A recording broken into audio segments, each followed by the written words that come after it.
ఏంది హీరో స్వామి ఏమని చెప్పినాడా? లేదు సార్. చాలా సిన్సియర్ అనుకుంటున్నా. అవును సార్. మన సిన్సియారిటీ కూడా చూపియాలి కదా.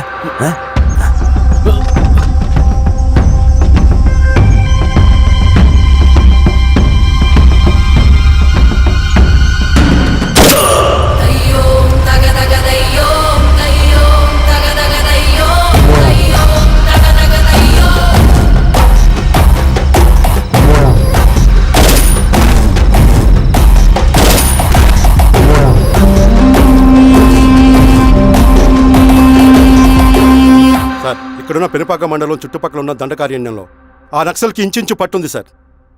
వాళ్ళ కనసైగల్లో ఇదంతా జరుగుతుంది సార్. ఇక్కడ వాళ్ళకి స్ట్రాంగ్ ఇన్ఫార్మర్స్ ఉన్నారు సార్. స్ట్రాంగ్ ఇన్ఫార్మర్సా?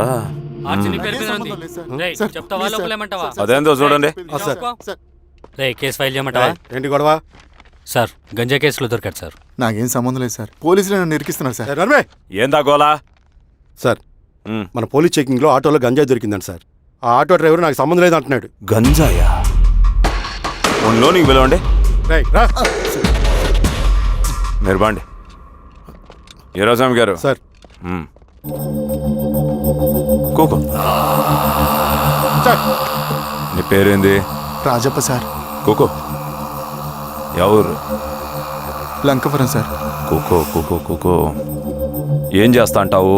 ఆటో డ్రైవర్ని సార్. కూకో. నీ అబ్బాయి ఎన్నిసార్లు చెప్పాలనికా? వయసులో పెద్దోడిని, పోలీసోడిని, నాకు ఒకే విషయం 10 మార్లు చెప్పడం ఇష్టం ఉండదు. అర్థమైందా? కూకో.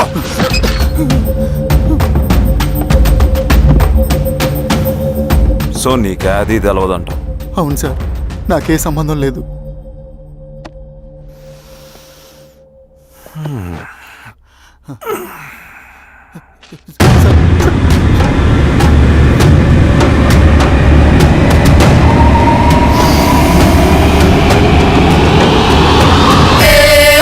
సో నువ్వు లేత గంజాయి తోటలు తిరుగుండవు. ఏరా సామే, ఎన్నిలో నీకు తోలకపోయి ఏం చెయ్యాలనో చెప్పు.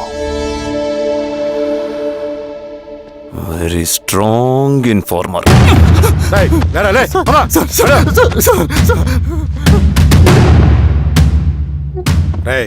ఆ నక్సల్స్ కనిపిస్తే ఈ సొరకాయ బొర మీద ఈ బటన్ నొక్కు, మాకు సిగ్నల్ వస్తుంది. 10 నిమిషాల్లో మేము అక్కడ ఉంటాం. జాగ్రత్త. అలాగే అండి. తేడా వస్తే తెలుసుగా.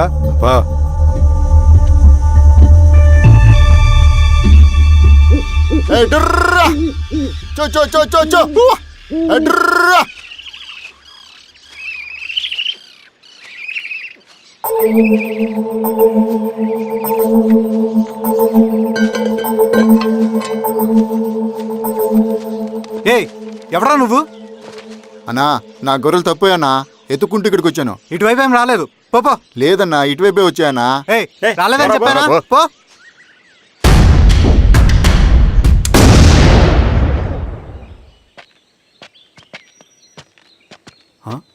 రవి, ఏంటి ఈ మధ్య కనపట్లా? అన్నా అది అవునులే, అమ్మాయి గారు లేనప్పుడు నువ్వెందుకు వస్తావు? నువ్వెలా ఉన్నావు అన్నా? ఏం బాగుంటాను రవి, మంచి చేసే మనుషులు ఊళ్ళో లేనప్పుడు ఊరు ఎలా బాగుంటుంది, నేను ఎలా బాగుంటాను? వస్తారా?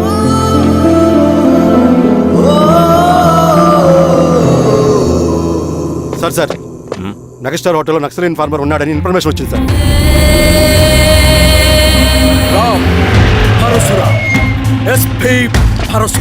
అన్నా, ఈ క్యాప్ నాకు సూట్ అయింది, ఈ డ్రెస్ నీకు సూట్ అయింది అన్న. తమ్ముడు ఏదైనా అన్నయ్య ఆ గెటప్లో నీ పేరేంద్రా? సార్ థాంక్యూరా పుట్టిగా. ఏదేమైనా ఆయనకి ఏం తెలియదు. గెటప్ నాకు సూట్ అయినట్టుగా ఎవరు సార్ నాకేం తెలియదు. వీరాస్వామి, వీక్ ఇన్ఫార్మర్ దొరికిపోయినాడు. నాకేం తెలియదు సార్. సార్ ఏమేం సార్? రేయ్, ఎవడ్రా నువ్వు? మనోడి సార్. గుండుగాడు విన్నాడంటే పోలీసులు పర్మిషన్ లేదండి, నేను లేను. యా స్టేషన్ లో నీదే? అంటే అదండి, ఇది అన్నయ్య రామ్ పరశురామ్ చిరంజీవి గారు. తీరా చేంజ్ ఉంది sir. Note buttons sir. Button they. ఈ అన్న నేను రోడ్డు సార్ పక్కన అలాగే పెట్టున్నాడు. చేస్తాను సార్. వేస్తే ఆయన వేయాలా లేకపోతే నేనే వేయాలా? కరెక్టే సార్. తోట తీస్తారా రే? అలాగే ఏం సార్? అయ్యా వదిలేండి అయ్యా. ఈ పలైన పనిగడ వల్ల ప్రశాంతంగా భోజనం కూడా చేయలేకపోతున్నాం. ఇరా సామే.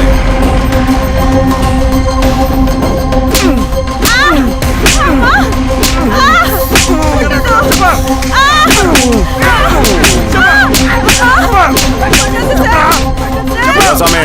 తెలీదయ్యా. దా, ఇట్రా.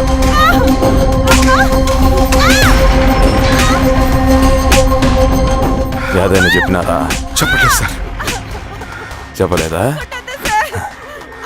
ఓ టీ చెప్పు.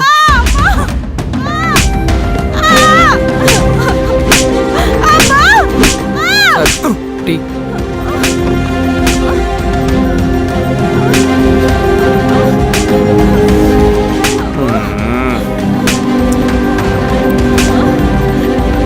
రే ఆపరా.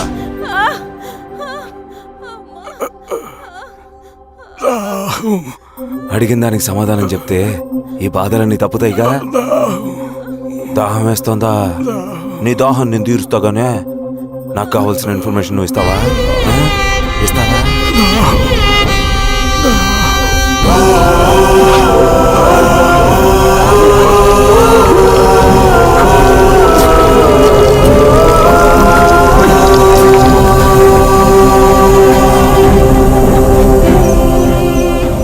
రిక్రూట్మెంట్ పని ఎంతవరకు వచ్చింది? ఆ పని మీద ఉన్నామన్నా.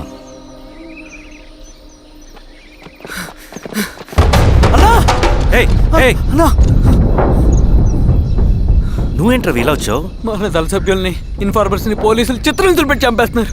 మన జీవితాన్ని పణంగా పెట్టి మన కుటుంబాలను త్యాగం చేసి ఈ అడవిలో ప్రజల కోసం పోరాడుతుంటే ఈ ఎన్కౌంటర్స్ ఏంటన్నా? రవి, ఇలాంటప్పుడే ధైర్యం కోల్పోకూడదు. చనిపోయిన ప్రతి నక్సల్ రక్తం పొట్టుకి సమాధానం చెప్పే సమయం వస్తుంది. కంగారు పడకు రవి. ఇలాంటప్పుడు నువ్వు బయట తిరగడం మంచిది కాదు. మాతో పాటు రా. అన్నా పద.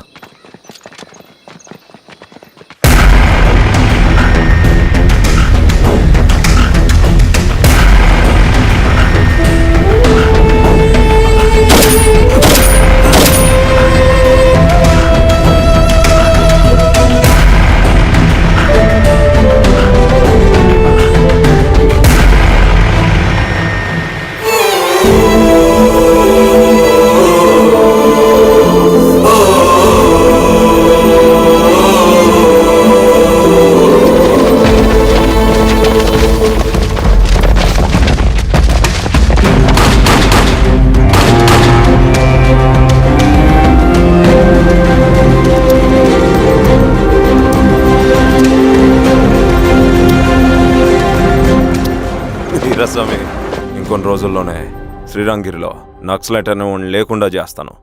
మీరు నక్సల్స్ని ఎన్కౌంటర్ చేస్తానన్న న్యూస్ నిజమేనా? అందరూ రిమాండ్లో ఉన్నారు. సింగనని ఎన్ని రోజుల్లో పట్టుకోబోతున్నారు? ఇరా స్వామి, ఎన్ని రోజుల్లో పట్టుకుంటారంటే దానికి ఏమైనా ముహూర్తం ఉంటుందా? పట్టుకున్నాక చెప్తానులే. శ్రీరామగిరి గ్రామ అడవుల్లో జరిగిన కూంబింగ్ ఆపరేషన్ లో దొరికిన నక్సల్స్ ని రిమాండ్ కు తరలిస్తున్నామని ఎస్ఐ పళనియప్పన్ తెలిపారు. మిగిలిన నక్సల్స్ ని కూడా త్వరలోనే పట్టుకుంటామని, అక్కడ సింగన దళమే లేకుండా చేస్తామని చెప్పారు. ఇంకొన్ని రోజుల్లోనే శ్రీరంగిరిలో నక్సలైట్ అనే వాడిని లేకుండా చేస్తాను. లాల్ సలాం కామ్రేడ్. లాల్ సలాం. న్యూ రిక్రూట్మెంట్ కోసం కుర్రాళ్ళు వచ్చారు. పిలు. రండి.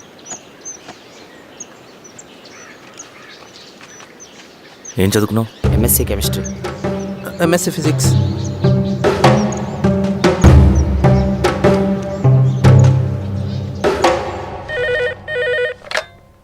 హలో బాబాయ్, నేను అమ్మా శిరీష, ఎక్కడున్నావు? ఎలా ఉన్నావమ్మా? నేను బాగున్నాను బాబాయ్. నేను ఎలక్షన్లో పోటీ చేద్దాం అనుకుంటున్నాను. చాలా మంచి మాట చెప్పావమ్మా. But one condition. ఏంటమ్మా? అది నేను మిమ్మల్ని పర్సనల్గా కలిసి చెప్తాను. సరేరా, రేపు ఇంటికి రా, మాట్లాడుకుందాం.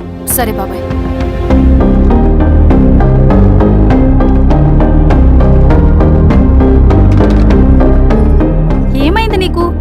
జరిగిన తర్వాత కూడా మళ్ళీ ఎలక్షన్స్ అంటున్నావు? తప్పదు స్వప్న, రవి కోసం ఇది చెయ్యాలి.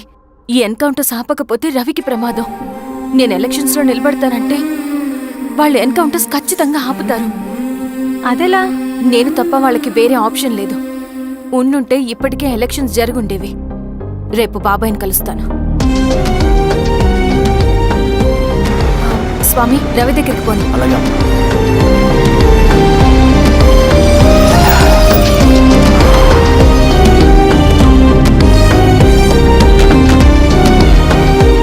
రవి,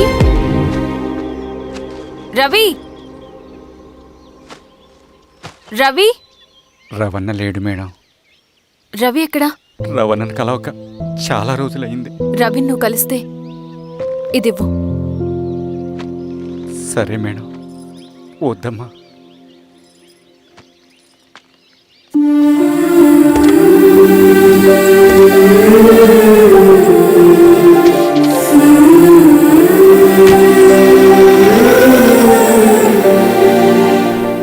రామా శిరీష, రా. ఎలా ఉన్నావు? బాగున్నాను బాబాయ్. రా కూర్చో. ఏంటి ఏదో మాట్లాడాలన్నావు? బాబాయ్, మీరు చెప్పినట్టే చేస్తాను. కానీ ఎవరి వైపు నుంచి జరిగినా హింస మంచిది కాదు. మీరుండి కూడా ఇలా జరగడం ఏం బాలేదు. ఇప్పుడు జరుగుతున్నది కొన్ని రోజులు ఆపించండి. ఏది జరిగినా యాజ్ పర్ లా జరగాలి. ఏ సార్.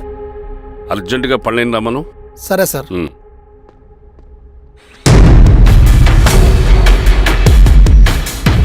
కారంతో కడుపు నింపుకోవాల్సిన పరిస్థితి వచ్చింది. మనం ప్రశాంతంగా నిద్రపోవాలంటే ఈ ఆపరేషన్ సక్సెస్ కావాలి కామ్రేడ్. అలాగే కామ్రేడ్.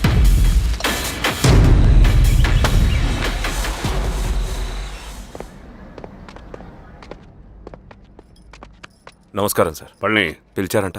అది ఇప్పుడు జరిగే ఎన్కౌంటర్స్ అన్ని కొంతకాలం ఆపండి సార్. Okay sir. మా శిరీష, ఈయన పళ్ళని కొత్త ఎస్ఐ. నమస్తే మేడం. నమస్తే. పళ్ళని సార్. అమ్మాయి ఎలక్షన్ నిలబడుతుంది. టైట్ సెక్యూరిటీ ఇవ్వండి. జాగ్రత్త సార్. ఏం జరిగినా నీదే బాధ్యత. అలాగే సార్. టైం అవుతుంది. వెళ్దాం పద. మేడం, మీరు మన ఊరికి వస్తే నేను సెక్యూరిటీ ప్రొవైడ్ చేస్తాను. పళ్ళని సార్. ఎలక్షన్స్ అయ్యేంత వరకే. సరే అమ్మా. ఎస్పీ గారితో నేను మారుతా. అలాగే సార్. వస్తానమ్మా. సరే బాబు. జాగ్రత్త. మేడం పదండి. రండి మేడం, కూర్చోండి. పదవీరా స్వామి.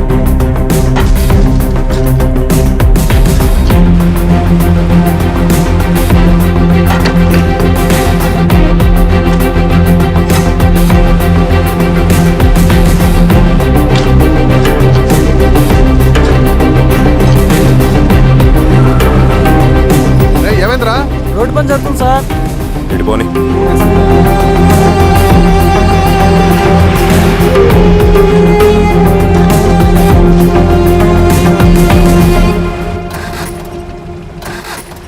బండాపు సార్. ఎందుకో? మేడం గారు కారు ఆగినట్టుంది సార్. ఏమైంది స్వామి? ఏమోనమ్మా తెలియట్లేదు. దిగి చూస్తా.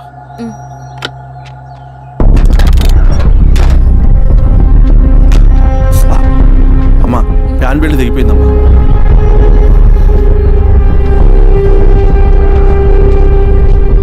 ఏమైనాది? బెల్ట్ దిగిపోయింది సార్. శిరీష గారు, ఇప్పటికే లేట్ అయిపోయినది. మనం జీప్లో పోదాం రండి.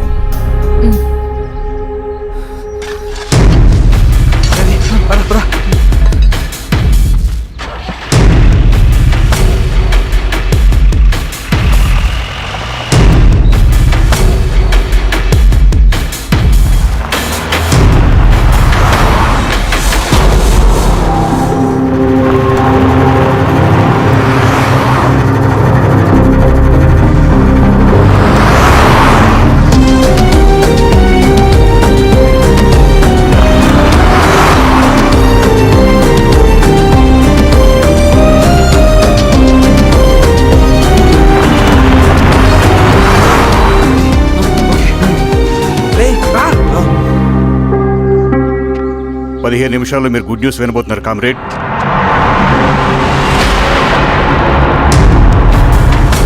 రవి వెళ్ళి చూడు.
కథలెన్నో విన్నానే నిజమానుకున్నానే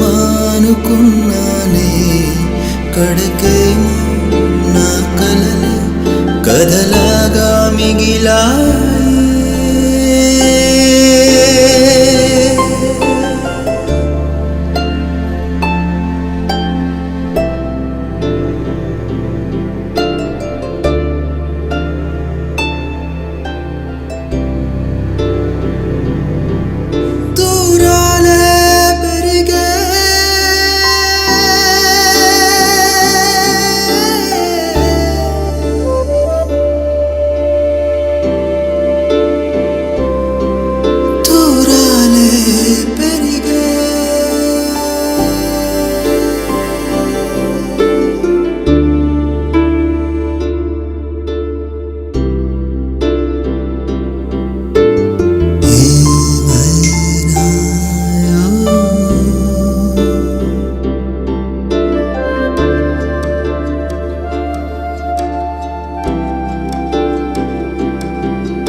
తీసుకో రవి. నాకొద్దు.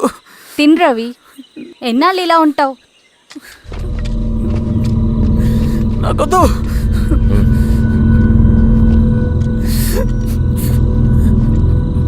అక్కడ పెట్టేసి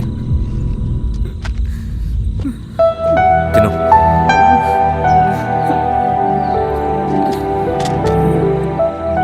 తినకపోతే చస్తావు. నేను చచ్చిపోయినా బాగుండేదన్నా. చేతకానడు పిరుకోడు మాత్రమే ఏడుస్తూ కూర్చుంటాడు. నువ్వు ఏడుస్తూ పిరుకోడని ప్రూవ్ చేయొద్దు. జరిగే యుద్ధాన్ని ఆపేసి అడవి మధ్యలో భౌతికత చెప్పడానికి నేను కృష్ణుడు కాదు, నువ్వు అర్జునుడివి కాదు. మన విప్లవకారులం రవి. మనకి డ్యూటీస్ తప్ప ఎమోషన్స్ ఉండకూడదు. ఈ చేతులు అయ్యా నాకు అన్యాయం జరిగింది అని చెప్పి ఏడ్చే వాళ్ళ కన్నీళ్ళు తుడడానికి, మనకి మనం ఓదార్చుకోవడం కోసం కాదు. ఎన్నిసార్లు గాయపడినా సైనికుడు వెళ్లాల్సింది యుద్ధానికి. సిద్ధంగా ఉండు.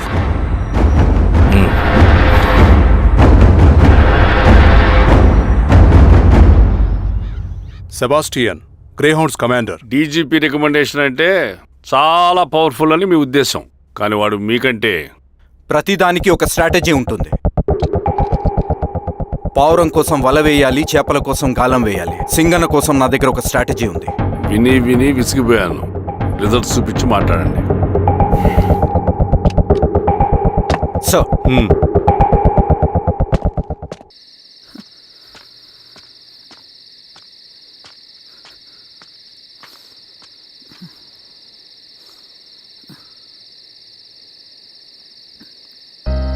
ఏమైపోయావన్నా ఇన్ని రోజులు? అసలు ఎలా ఉన్నావన్నా?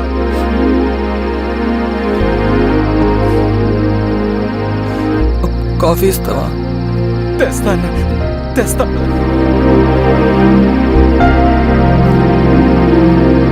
ఇదిగో అన్న.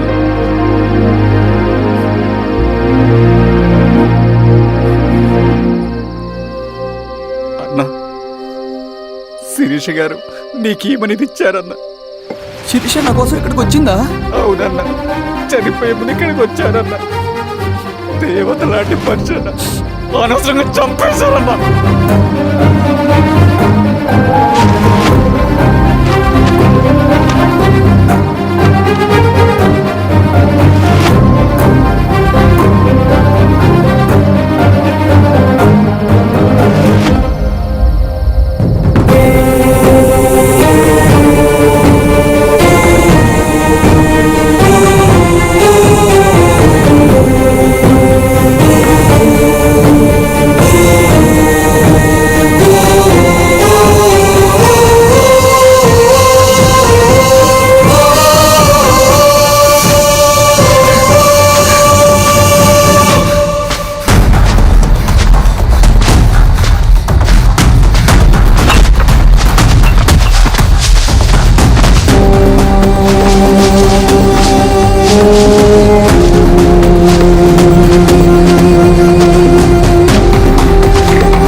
పేషెంట్ లేచాడు. అన్నా అన్నా ఎక్కడికన్నా నా పనుంది ఆగురా అన్నా. రే ఆగు అన్నా అన్నా.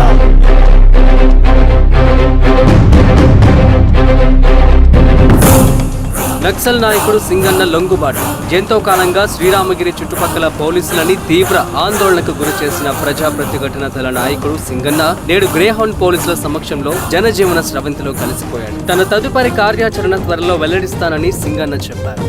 సింగన్న సుదీర్ఘ పోరాటం నుంచి అకస్మాత్తుగా జనజీవన స్రవంతిలో కలవడానికి కారణం ఇంకా తెలియాల్సి స్ట్రాటజీ గురించి చెబుతుంటే నేను ఏమో అనుకున్నా. 100 గొడ్లను తిన్న రాబందు గాలివానకే చచ్చిందట. ఆ గాలివాన పేరేంటి తెలుసా? సబాషియన్. సూపర్ సబాషియన్. ఒక్క సుక్క మనోళ్ళ రక్తం చెందకుండా నువ్వు అంత పెద్ద నక్సలైట్ని పట్టుకున్నావంటే బా, నీ స్ట్రాటజీ మామూలు కదబ్బా. నాకు ఇచ్చిన కమిట్మెంట్ మాత్రం మర్చిపోద్దు సార్.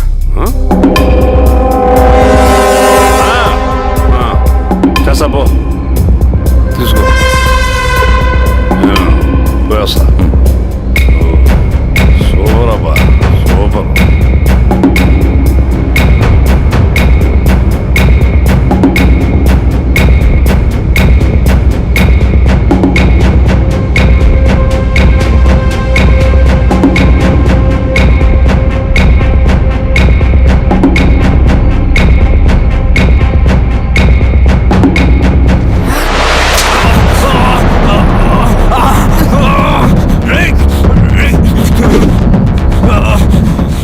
నువ్వు అన్నెక్కడా? నువ్వు సింగన్న మనిషివా? అడిగిన దానికి మాత్రం సమాధానం చెప్పు. సింగన్న కోసం చేస్తావా? భవిష్యత్తు గురించి ఇప్పుడే మాట్లాడా? జీవితం మీద ఆశుంటే చెప్పరా? నాకు టైం లేదు. చెప్పను. నీ గొంతులో దిగిన మామూలు కత్తి కాదు, విషం పూసిన కత్తి.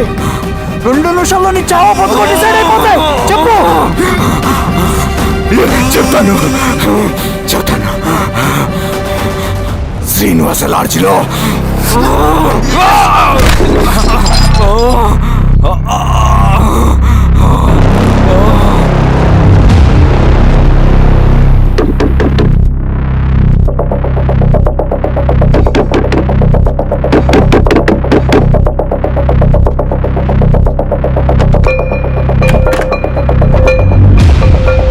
నువ్వేంటి ఇక్కడ? సర్లే లోపల.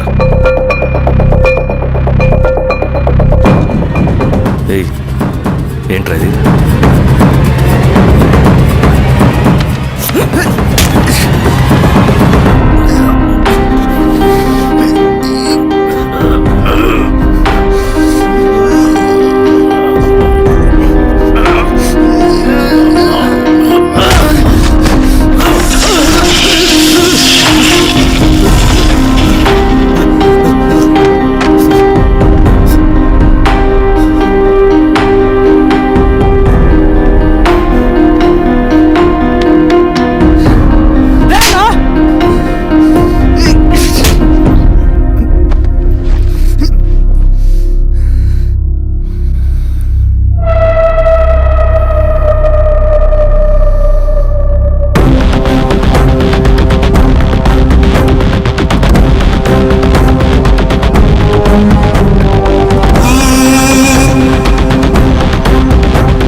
రవి, ఏమైందిరా? వచ్చి కట్లిప్పు. ఏమైందిరా నీకు? కట్లిప్పు. రే, ఆ పోలీసుకి లొంగిపోవటం, ప్రెస్ మీట్లు మాట్లాడటం అంతా నిజం అనుకుంటున్నావా? రే, అవంతా ఒక స్ట్రాటజీరా. యుద్ధంలో శత్రుబలు పెరిగినప్పుడు మనం మొండిగా ఎదురెళ్ళకూడదు. లొంగిపోయినట్టు నటించాలి. అది నిజంగా లొంగిపోవటం కాదురా, శత్రువుని ఏమార్చడం. నేను అదేరా చేశాను. అది నిజం అనుకోకు. ముందు కట్టిలిపు రవి. విప్లవంలో నష్టం అన్ని వైపు నుంచి వస్తుంది. నువ్వు నేను ఇంకా మిగిలి ఉన్నాం కదా, ఇంకొక దళాన్ని నిర్మితాం, విప్లవాన్ని కొనసాగిద్దాం. ముందు కట్లిపురా. ఏంట్రా నువ్వు మాట్లాడిన ప్రతిసారి నాకు చప్పట్లు కొట్టాలనిపిస్తుంది అన్న. నువ్వు చెప్పేది నమ్మాలనిపిస్తుంది. ఇప్పుడు కూడా నమ్మేవాడిని, కానీ ఇది ఆపుతుంది.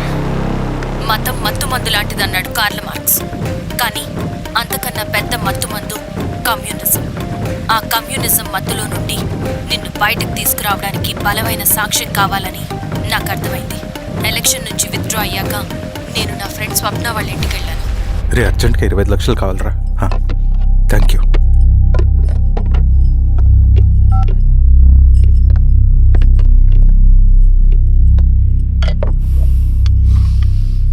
చాలు.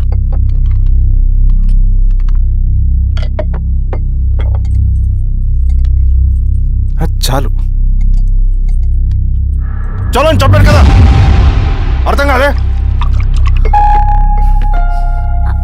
ఏవండి ఏవండి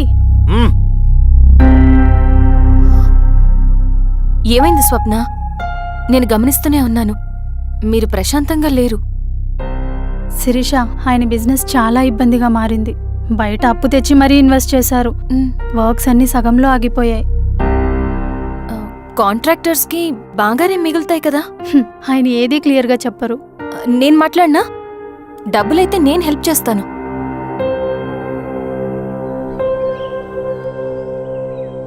అన్నయ్య, చెప్పమ్మా. మీరు డబ్బు గురించి ఏదో ఇబ్బంది పడుతున్నారని అర్థమైంది. అవునమ్మా, ఈ ఏజెన్సీ కాంట్రాక్టర్ బతికే ఇంత ఏది సాఫీగా ఉండదు. అన్ని వైపుల నుంచి అడ్డంకులే. ప్రజల ప్రయోజనం కోసం బిల్డింగ్లు, బ్రిడ్జ్లు కట్టాలి. అడ్డమైన వాళ్ళకి లంచం ఇచ్చుకోవాలి. ఇప్పుడు ఈ నక్సల్స్ ఒకళ్ళు తయారయ్యారు. నా బ్రతుక్కి పని పూర్తయ్యేదాకా ఫండ్స్ లిస్ట్ చేయరు. వీళ్ళేమో పంచాయనివ్వరు. ఏం చేయాలో అర్థం కావట్లేదు. నక్సల్సా? నక్సల్స్కి ఏంటి సంబంధం? అదే కదా సమస్య. బయట ప్రజల కోసం మేము ఉన్నామంటారు, లోపల ఎక్స్ట్రాషన్కి అలవాటు పడ్డారు. ఎవరు కరెక్ట్గా లేరమ్మా. ఎక్కడి వాళ్ళన్నయ్య? పినపాకం మండలం నక్సల్స్ 25 లక్షలు అడిగారు.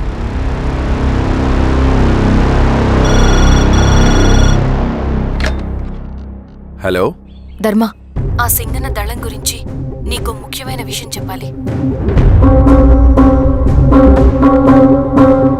సరే, ఓకే, బాయ్.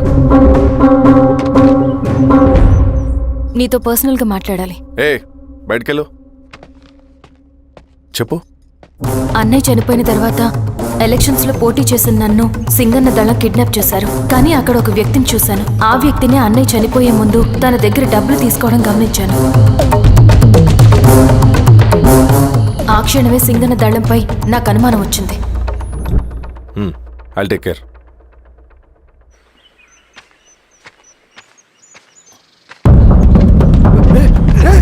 భయపడదు, మీ చంద్రుడు మనుషులు. నన్నేం చేయకండి. కూర్చోబెట్టండి. మీకు కావాల్సింది దీంట్లో ఉంది.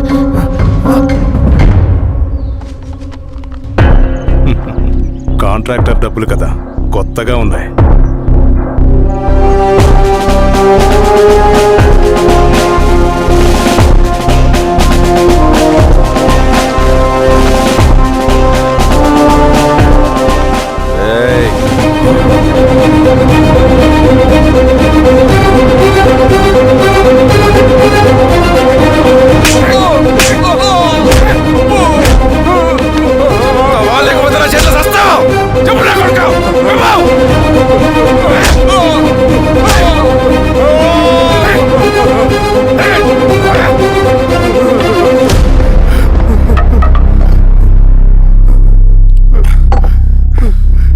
వీళ్ళ అన్న మీదున్న ప్రేమ అభిమానం ముందు మన పోలీస్ లాఠీలు ఓడిపోయాయి. చంద్రన్ ఎన్కౌంటర్ ఎలాగూ పోతాడు. కానీ విచిత్రం ఏంటంటే వాడి భార్య నర్సమ్మ, కూతురు మమత, కొడుకు నరేష్ మరో ఎన్కౌంటర్లో పోవడం చాలా బ్యాడ్ న్యూస్. చెప్పు శిరీష, ఏం చేయమంటావు? నువ్వు ఒక డెసిషన్ తీసుకున్న తర్వాత ఎవరి మాట వినవు కదా. హే దాస్ సార్. రేపు మార్నింగ్ న్యూస్ పేపర్ వద్దని చెప్పు. సరే సార్. తెలిసిన విషయం మళ్ళీ మళ్ళీ చదవాలంటే చాలా బోరింగ్. సార్ నేను చెప్తాను సార్, జరిగింది మొత్తం నేను చెప్తాను సార్, నేను చెప్తాను సార్. సింగన్న దగ్గర నేను 20 సంవత్సరాల నుంచి పనిచేస్తున్నాను సార్. పేదవాళ్ళ కోసం అన్న చేస్తున్న ఉద్యమంలో మేమందరం చాలా కష్టపడి పనిచేసేవాళ్ళం. కానీ ఒకరోజు నేను చెప్పినంత చెప్పి ఈశ్వర్ రెడ్డి దగ్గర 10 లక్షలు తీసుకురండి. దేనికన్నా ఇదంతా? దేనికేంటి? మొన్న ఆ కాంట్రాక్టర్ దగ్గర నుంచి, నిన్న బిల్డర్ దగ్గర నుంచి, ఈరోజు ఈశ్వర్ రెడ్డి దగ్గర నుంచి. అధికారం కోసం. డబ్బు ఉంటే అధికారం వస్తుంది, అధికారం ఉంటే డబ్బు వస్తుంది. నాకు రెండూ కావాలి. హిట్లర్ పెయింటర్ అవుదామని అకాడమీలో జాయిన్ అవ్వాలనుకున్నాడు, కానీ పనికిరాడని చెప్పి రిజెక్ట్ చేశారు. హిట్లర్ ఏం చేశాడు? నాజీ పార్టీ పెట్టి జూస్కి అగేన్స్ట్గా అందరినీ కూడగట్టి ప్రపంచాన్ని ఉనికిచ్చాడు. మొహమ్మద్ అలీ జిన్నా నేషనల్ కాంగ్రెస్ పార్టీలో ఎదగాలనుకున్నాడు, ఎప్పుడూ పట్టించుకోలేదు. ముస్లిం లీగ్ పార్టీ పెట్టి ఇండియాని రెండుగా చీల్చేశాడు. పాకిస్తాన్కి ప్రధానమంత్రి అయ్యాడు. ప్రపంచంలో ఎక్కడైనా సరే 2 కులాలు, 2 మతాలు, 2 ప్రాంతాల మధ్య చిచ్చు పెడితే చాలు, అధికారం వెతుకుంటూ మన కాళ్ళ దగ్గరకు వస్తుంది. జమ్మూ అండ్ కాశ్మీర్ నుంచి మహారాష్ట్ర, గుజరాత్ ఎక్కడైనా సరే, ఎవరైనా సరే ఇదే గేమ్. నేను అంతే. ఒక మామూలు కార్యకర్తగా దళంలో చేరాను నేను. కానీ ఈరోజు న్యూస్ పేపర్లు అయినా సరే, జనాల్లో అయినా సరే, ఎక్కడైనా సరే ఒకే పేరు, Singanna, Singanna, Singanna. And I love that. Naxals కొంటే ఈ అడవినే శాసిస్తాం, రాజకీయాల్లోకి వస్తే రాష్ట్రాన్ని శాసిస్తాం. చంద్ర, మన చదువులకి, మన తెలివితేటలకి ఈ అడవిలోనే మగ్గిపోవాలా? నువ్వే ఆలోచించుకో. ఆ మాటలు విన్న నేను ఆలోచనలో పడ్డాను. తన స్వార్థం కోసం ఉద్యమమును పెడదారి పట్టిస్తున్నాడని అప్పుడే అర్థమైంది. కానీ నాకు వేరే దారి లేదు. సింగన్న ఆదేశం ప్రకారం మేము వెంటనే వెళ్ళి ఈశ్వర్ రెడ్డిని కలిశాం. సింగన్న పార్టీ ఫండ్ కోసం 10 లక్షలు ఇమ్మన్నారు. ఆ డబ్బులు ఇస్తే రైతు కూలీ సమస్య ఉండదని చెప్పమన్నారు. అంత డబ్బా నేనెందుకు ఇవ్వాలి? నువ్వు గెలుస్తావనే భ్రమలో ఉన్నావు. ప్రజలంతా అమాయకులు కాదు రెడ్డి. ఈ ఊళ్ళో ఏం జరుగుతుందో నువ్వు మాకు చెప్పక్కర్లేదు. మీకు పార్టీ ఫండ్ ఇస్తే మాత్రం నేను గెలుస్తానని గ్యారంటీ ఏంటి? తప్పకుండా గెలుస్తావు. ఆలోచించుకో, తెలివైన వాడివి.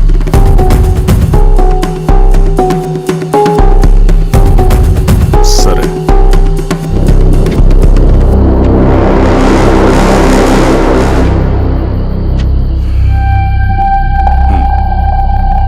కానీ నాదో కండిషన్. నేను సింగన్ని పర్సనల్గా కలవాలి. చూస్తా. కానీ ఒక విషయం, ఈ మ్యాటర్ బయటికి రాకూడదు. జాగ్రత్త. సింగన్న స్ట్రాటజీ ప్రకారం మాకు ఈశ్వర్ రెడ్డి దగ్గర నుంచి డబ్బులు వచ్చాయి. అప్పుడు నరసింహుల్ని పిలిపించి, నువ్వు ఎలక్షన్ నుంచి విత్డ్రా అవ్వాలి నరసింహులు. విత్డ్రానా? 30 సంవత్సరాల తర్వాత వచ్చిన అవకాశం అన్నా ఇది. గెలిచే ఎన్నికల్లోంచి తప్పుకోమంటారేంటి? ఎందుకన్నా? నిన్ను ఈ ఎలక్షన్లో నిలబెట్టింది కమిటీయే, విత్డ్రా చేయమనేది కమిటీయే. సెంట్రల్ కమిటీ ఏం డిసైడ్ చేసినా అది మనం ఫాలో అవ్వాలి. మనకి వేరే ఆప్షన్ లేదు.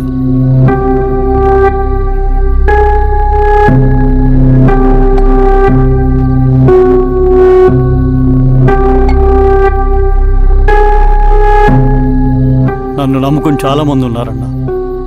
మీరు వద్దన్నా సరే నేను ఇండిపెండెంట్గా పోటీ చేస్తా. నీ పట్టుదల నాకు అర్థమైంది నరసింహులు. సెంట్రల్ కమిటీతో మరొకసారి నేను మాట్లాడతాను. కొంచెం వెయిట్ చేయి, తొందరపడద్దు. లాల్ సలాం. లాల్ సలాం. తన మాటకి ఎదురు చెప్పిన నరసింహుల్ని క్రూరంగా హత్య చేయించి, ఆ హత్యను ఈశ్వర్ రెడ్డి చేయించాడని అందరినీ నమ్మించి, ఆ తర్వాత ఈశ్వర్ రెడ్డిని కూడా. ఏంటి ఈశ్వరరెడ్డి గారు, కలుద్దామనుకున్నాం కానీ ఇలా కలుస్తామనుకోలేదు. ఏంటంత కోపం? ప్రజానాయకుడు నరసింహులు చంపినందుకు నీకు మరణదండనే. ఇంతకీ నన్ను ఎందుకు కలుద్దామనుకున్నావు? నర్సన్ చావుకి నాకు ఏ సంబంధం లేదు. నిన్ను కలిసి ఊరు సమస్యలు, ప్రజా సమస్యలు పరిష్కరించు. అడవికి సింహం రాజు. అడవైనా ఊరైనా ఈ సింగన్నే రాజు.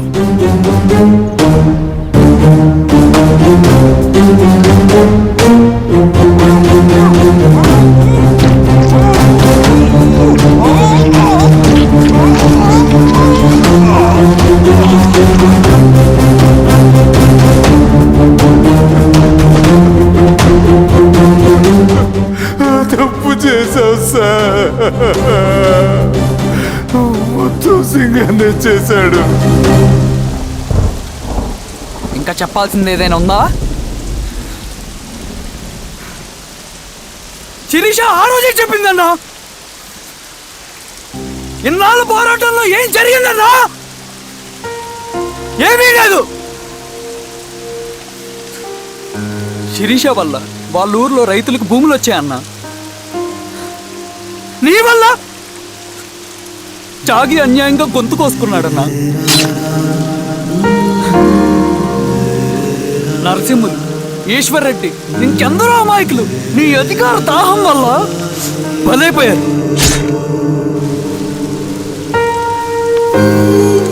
వీరస్వామి, పల్లెనప్పన్, ఇంకెంతో మంది పోలీసులు నీ కుట్రలో కాలిపోయారన్నా. ఏంటన్నా, నీ వెనుకున్న పాపానికి మన దళ సభ్యులు ఎంతో మంది అమాయకులు చచ్చిపోయారు.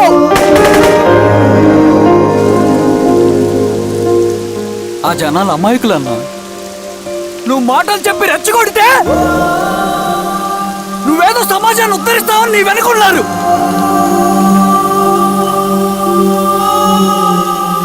వాళ్ళకి కావాల్సింది కరప్షన్ లేని సమాజం. అది ఊరైనా అడివైనా.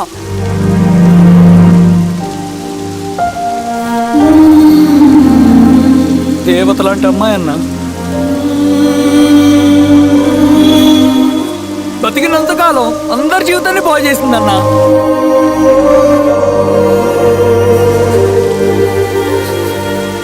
నా చేతులతో చంపించావు.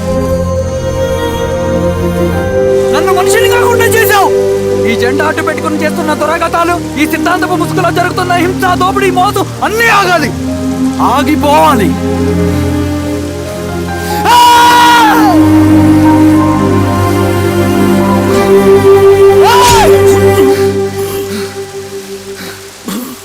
నువ్వు చెప్పిన సమాజం స్థాపితం కావాలంటే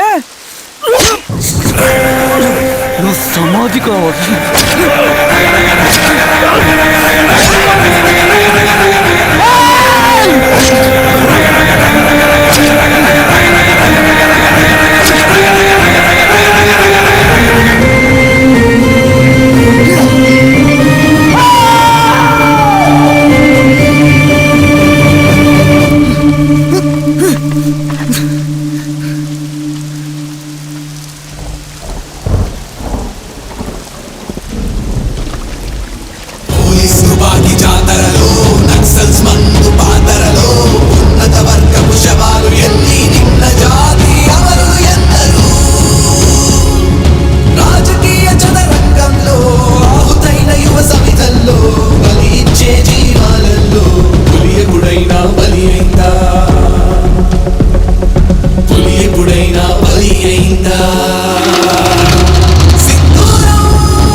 సుమారు 1,50,000 మంది నక్సలైట్లు వాళ్ల చేత ప్రభావితం కాబడుతున్న వారు మనుగోడులో ఉన్నారు. ఆదిలాబాద్, ఖమ్మం, బిడ్నాపూర్, గడ్చిరోలి, జగదల్పూర్ వంటి ప్రాంతాలు నక్సల్స్ వల్ల నిత్యం నెత్తురోడుతూనే ఉన్నాయి. వీళ్ళందరూ హింసను వదిలేసి జనజీవన స్రవంతిలో కలిసి చట్టబద్ధమైన పద్ధతుల్లోనే ప్రజా సమస్యలపై పోరాడాలని మనస్ఫూర్తిగా కోరుకుంటూ టీం సింధూరం.